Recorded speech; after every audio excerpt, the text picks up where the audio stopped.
KPK bongkar dugaan peran Rudi Tanusudibjo dalam korupsi Bansos Rp221 miliar. Jakarta, Komisi Pemberantasan Korupsi, KPK, mengungkap secara terbuka dugaan keterlibatan Bambang Rudijanto Tanusudibjo atau Rudi Tanusudibjo dalam kasus korupsi distribusi bantuan sosial, Bansos, beras di Kementerian Sosial. Kasus ini disebut merugikan negara hingga Rp221 miliar. Dalam sidang pra-peradilan di Pengadilan Negeri Jakarta Selatan, Selasa, tanggal 16 September tahun 2025, tim hukum KPK membeberkan peran Rudi bersama sejumlah pihak lain, termasuk mantan Menteri Sosial Juliari P. Batubara dan pejabat Kementerian Sosial. Rudi ditetapkan sebagai tersangka dalam perkara yang sebelumnya telah menjerat 6 orang dengan vonis penjara. KPK menyebut Rudi bersama Kanisius Jerry Tengker diduga menggunakan data dan aset PT Dosni Roha, induk dari PT Dosni Roha Logistik, DRL, untuk meloloskan DRL sebagai transporter Bansos. Padahal, menurut penyidik, perusahaan tersebut tidak memiliki kapasitas teknis untuk menjalankan distribusi bansos beras tahun 2020.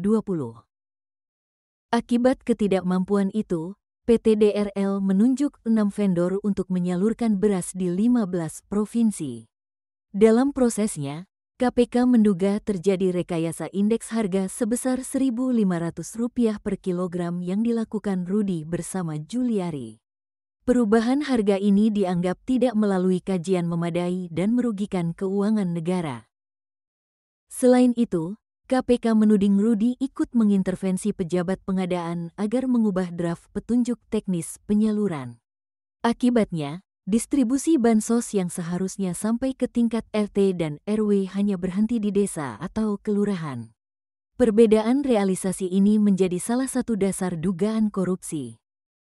Berdasarkan hasil penyidikan, PT Dosni Roha Logistik disebut menerima keuntungan sebesar Rp108 miliar dari proyek Bansos tersebut.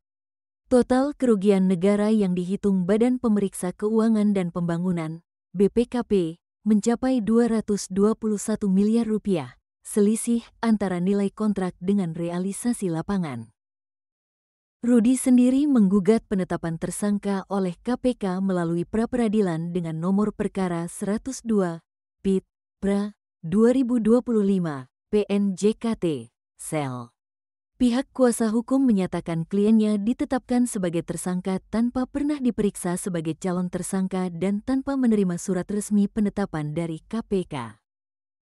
Namun, KPK menegaskan penetapan tersangka telah sesuai prosedur. Lembaga anti rasuah itu meminta hakim menolak gugatan Rudi karena terdapat cukup bukti yang menunjukkan tindak pidana korupsi dilakukan secara bersama-sama dan menguntungkan pihak tertentu dengan merugikan keuangan negara.